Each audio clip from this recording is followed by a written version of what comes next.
이번에는 대안학교에 대해서 좀 얘기를 해보겠습니다. 우리나라 대안교육의 역사가 20년이라고 하지 않습니까? 네, 그렇습니다. 자, 우리 지역에는 치유형 대안학교로 은여울 중학교가 개교한 데 이어서 올해 새로운 학교가 문을 열었습니다. 바로 은여울 고등학교인데요.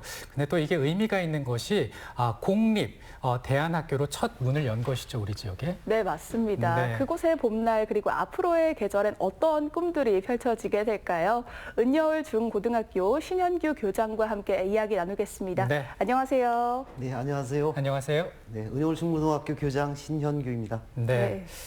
은여울 중학교에 이어서 은여울 고등학교가 문을 열었습니다. 탄생 배경 궁금한데요. 네, 사장님께서는 혹시 1년에 천국에서 학교를 그만두는 학생이 몇 명쯤 되실 것 같습니까?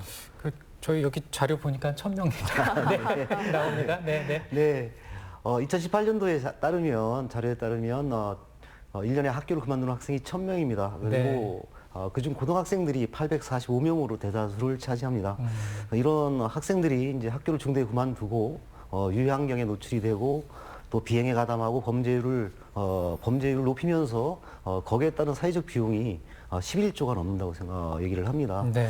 그래서 소위 말하는 이제 문제아 또는 뭐 부적응아인데요. 그러나 이제 문제아는 없습니다. 문제적 상황이 있는 것이지요. 그리고 부적응아도 없습니다. 그런 아이들이 적응하기 힘든 학교 시스템이 있는 것이죠. 이런 아이들이 또 일반 학교, 다른 보통 아이들과 똑같은 인격체로 우리가 존중을 한다면, 그리고 네.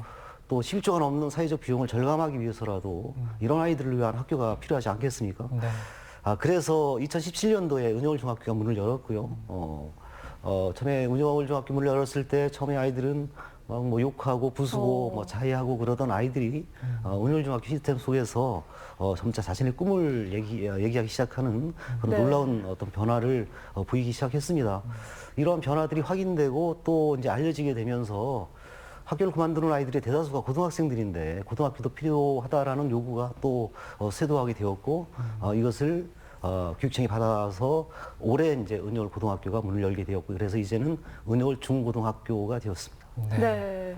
충북에서는 처음인데요. 그렇다면 전국 공립대안고등학교의 현황이 어떻게 되나요? 2020년 교육부 자료에 따르면 전국에 있는 대안학교는 30개이고요. 네. 그중에 고등학교 또 고등학교 과정이 편성된 학교는 16개로 알고 있습니다. 지금도 계속 생겨나는 중이고요. 또 그 설립 목적이나 유형이 좀 다양합니다. 네. 먼저 일반 학교에서 이탈한 학생들, 또 이탈할 조짐 있는 학생들을 따로 모아서 그들에게 다시 어떤 교육의 기회를 주기 위한 치유 분리형 대안학교가 있고요. 네. 뭐 치유를 목적으로 하지만 이렇게 분리하지 않고 다양한 아이들을 모아놓고 그 속에서 치유 성장을 도모하는 통합형 대안학교가 있고요. 또 예술 분야의 어떤 그 인재를 양성하기 위한 그런 대안학교도 있습니다. 그리고 또 이제 머지않아 이제 충북에서 이제 설립 예정에 있는 단제고등학교와 같이 미래형 교육을 추구하는 그런 대안학교도 있고요. 또 일반 학교에서 위기 상황에 처해 있는 아이들을 받아서 단기간 위탁 교육을 하는 위스쿨도 대안학교에 범죄된다고 볼 수 있겠습니다. 어디에 방점을 두냐에 따라서 이렇게 구분을 할 수 있지만 사실 대안학교들은 정말 교육의 본질을 회복하고 변화무쌍한 미래 사회에 적응할 수 있는 힘을 길러주는 교육을 지향한다는 측면에서는 모두 같다고 볼 수 있겠습니다. 네. 그리고 교육과정의 자율성을 기준으로 본다면 부분적인 자율성만 보장이 되는 그런 대안교육 특성화 학교가 있고요. 또 전격적으로 교육과정의 자율성이 보장되는 각종 학교로서의 대안학교가 있습니다. 저희 은여울 중고등학교는 치유 분리형 대안학교 그리고 각종 학교로서의 대안학교에 해당된다고 보겠습니다. 네. 그럼 말씀하시는 걸 들어보니까 설립 목적이나 유형에 따라 학교가 참 다양하구나 이런 생각이 드는데요. 이렇게 학교가 있다면 또 학생이 있는 거 아니겠습니까? 그렇다면 은여울 고등학교의 첫 식구들은 어떤 학생들입니까? 네, 올해 입학생, 신입생 12명을 받았는데요. 네. 그중 8명이 은여울 중학교 출신들이고요. 나머지 3명은 또 일반 다른 학교에서 온 친구들이고, 그 다음에 1명은 작년 은여울 중학교를 졸업한 졸업생입니다. 네. 이 친구는 일반 학교에 진학을 했다가 중대 학교를 그만두고 아주 힘든 시간을 보내고 있다가 네. 은여울 고등학교가 개교한다는 소식을 듣고 아주 반색을 하면서 입학 원서를 낸 친구입니다. 그리고 우리 은여울 중학교 출신 아이들은 정말 중학교에서 정말 드라마틱한 생활을 한 친구들입니다. 네. 정말 굉장한 역동을 거쳤지만 지금은 일반 학교 보통 아이들에 비해서 그 긍정적인 에너지가 결코 뒤지지 않을 만큼 성장을 했습니다. 네, 말씀하시는 거에서 아이들에 대한 애정이 참 잘 느껴지는데요. 네. 만남의 시작이 한 달 전 입학식이었을 텐데 입학식 어떻게 기억하고 계세요? 네, 좀 특별한 입학식이었습니다. 네. 실천의 씨앗 심기라는 주제로 일반 학기 입학식 형식과는 좀 다른 그런 형식으로 진행이 되었는데요. 먼저 선생님들 한 명 한 명, 그다음에 학생들, 입학생들 12명 한 명 한 명을 소개한 다음에 이 입학생들에 대한 어떤 그 후배들 그리고 어떤 그 교직원들, 학부모님들이 어떤 칭찬하기로 이어졌습니다. 네. 그리고 이어서 선생님들, 전 교직원들의 응원의 메시지가 담긴 동영상이 상영되었고요.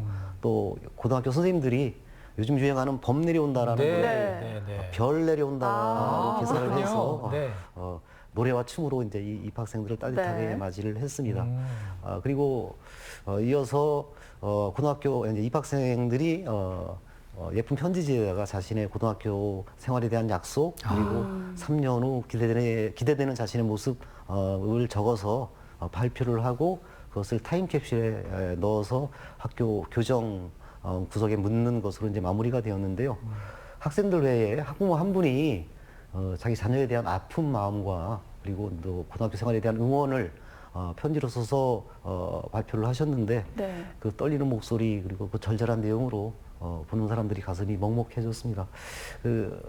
정말 은여울 중학교 입학생들 한 명 한 명에 집중하는 아주 특별한 입학식이었습니다. 네, 그 실천의 씨앗 심기라는 주제로 이제 입학식이 진행이 됐고, 그렇다면 입학식 후에 이제 첫 학기가 시작이 됐을 텐데, 그렇다면 은여울 고등학교에서 수업은 어떤 방식으로 진행이 되는 겁니까? 네, 교육과정에 대한 질문으로 네. 얘기를 네. 하겠습니다. 네, 보통 공립대안학교에서는 교육과정이 국가에서 요구하는 보통교과하고 학교에서 자율적으로 운영하는 대안교과로 구분을 해볼 수 있는데요. 우리 은여울고등학교에서는 보통교과는 국어, 한국사, 사회를 총 3년간 25단위로 편성해서 운영하고 있습니다. 보통교과라고 해서 뭐 교과서 들고 수업하는 것은 아니고 대안교과와 연계를 한다든지 아니면 과목을 융합해서 수업하는 형태로 진행되고 있고요. 네. 나머지 수업은 대안교과로 채워지게 되는데요. 먼저 우리 은여울 성장 공동체 철학을 기반으로 학생들의 어떤 치유와 성장을 돕는 성장 공동체 수업이 있는데 아침 모임, 참 만남 같은 수업이 여기에 해당이 되겠습니다. 그리고 네. 또 학생들의 자기 성찰 그리고 타인에 대한 이해를 돕는 성장, 존중, 공감, 평화 같은 수업이 있고요. 또 학생들이 자기 주도적으로 수업을 해서 자기 진로까지 찾아가는 개별 프로젝트, 또 인턴십, 네. 다배움과 같은 수업이 있습니다. 또 이 생태적 감수성과 민주 시민성을 기르기 위한 생태 수업 그리고 팀 프로젝트 수업도 있고요. 또 심리적 감수성을 기르기 위한 표현 수업도 있습니다. 네. 물론 또 봉사활동, 뭐 동아리 활동 같은 것도 합니다. 네. 다양한 교육 과정에 대해서 설명을 해 주셨는데 네. 충북의 첫 공립대안학교의 첫 수업이 어떻게 진행됐을지 궁금합니다. 네, 뭐 시작을 좀 임팩트 있게 시작을 했습니다. 네. 입학식 직후인 3월 9일부터 19일까지 나를 찾아 떠나는 해파랑길이라는 주제로 동해 고성에서 정동진까지 150여 킬로미터를 걷는 수업을 했습니다. 상당히 긴 구간이에요. 네, 네. 뭐 아이들 뭐 물집도 잡히고 네. 발목도 붓고 그랬습니다. 네. 네.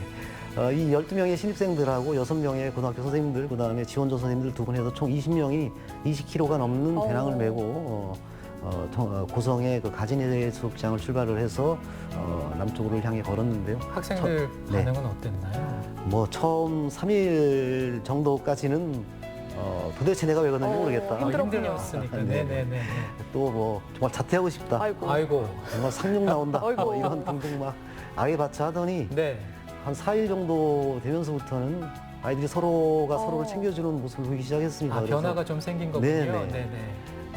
그래서 한 친구가 힘들어하면 다른 친구가 배낭을 대신 메어주기도 하고 또 뭐 뒤처지면 뭐 기다려주고 또 격려해주고 하면서 서로 막 배려하고 하면서 상호 어떤 신뢰를 쌓아가는 모습이 정말 감동적이었는데요. 네. 이 아이들이 학교로 돌아오던 날 중학교 후배들과 전 교직원들이 또 이제 현수막도 쓰고 손팻말도 만들어서 아주 격하게 학생들을 환영해 주셨습니다. 네. 이 환영 행사에서 또 이제 몇몇 학생들이 울먹이면서 자신의 성장 고백을 해서 또 가슴이 먹먹해졌었습니다. 네. 네.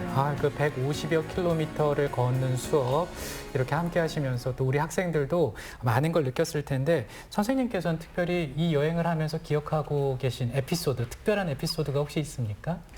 예, 저는 중학교에 학생들이 있었기 때문에 전 과정을 참여하지 못하고 15일부터 17일까지 2박 3일만 함께 했습니다. 네. 제가 갔을 때는 이미 학생들이 스스로 알아서 잘하고 있었던 시기여서 정말 대견할 뿐이었고요. 뭐 에피소드라면 이제 설거지 몰아주기 가위바위보를 했는데 네. 제가 계속 져서 아이고. 거의 설거지를 도맡아 했습니다. 아하. 네. 힘드셨겠네요. 아닙니다. 즐거웠습니다. 즐거우셨습니까? 네. 네.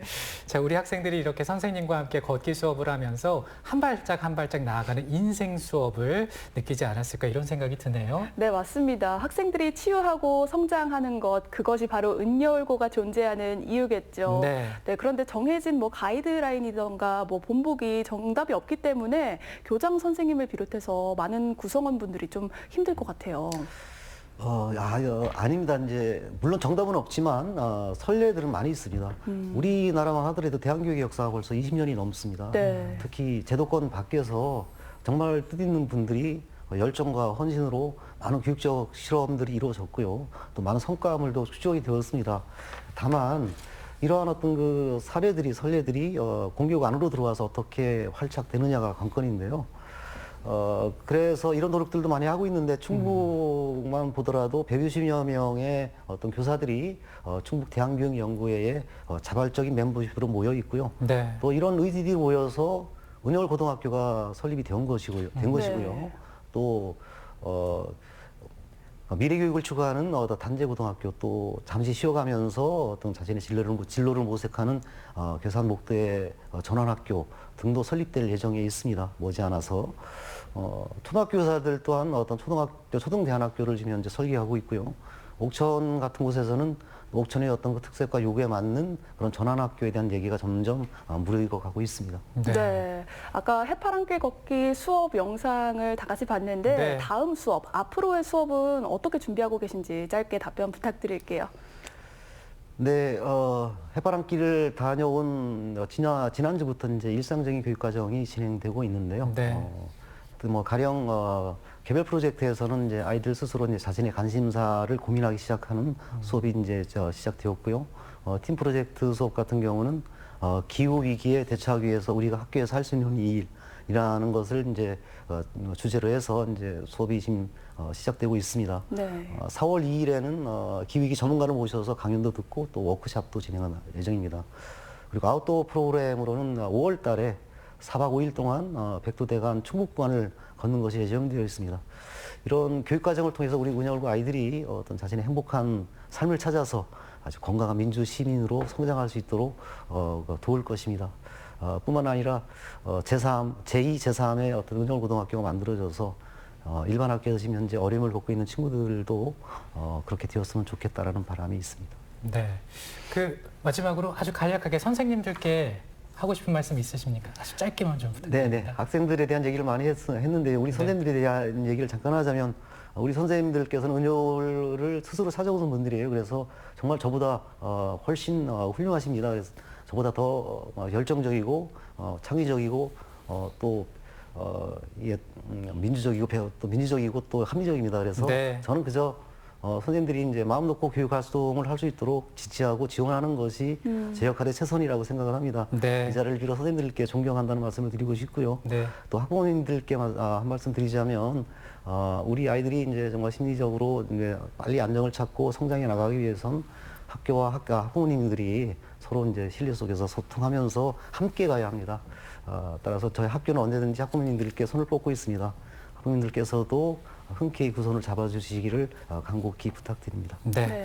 자, 오늘 모든 구성원들이 좀 지치지 않았으면 좋겠다. 그리고 신나게 희망차게 앞으로 나아갔으면 좋겠다라는 생각으로 이 시간 마치겠습니다. 지금까지 은여울 고등학교의 신현규 교장과 함께 이야기를 나눠봤습니다. 오늘 고맙습니다. 감사합니다. 네, 고맙습니다.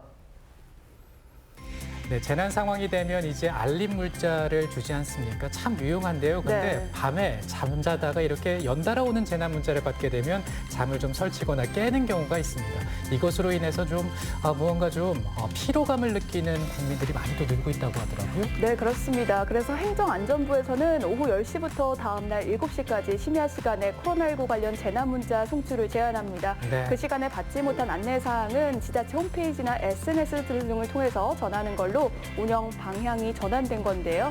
네, 아무쪼록 이제 이 재난 문자로 인해서 뭔가 좀 걱정이 되는 그런 상황이 없어지고요. 좀 평탄한 일상이 찾아오기를 바라보겠습니다. 자, 저희는 다음 주 월요일 7시 35분에 또 인사드리겠습니다. 오늘 시청해주신 여러분 고맙습니다.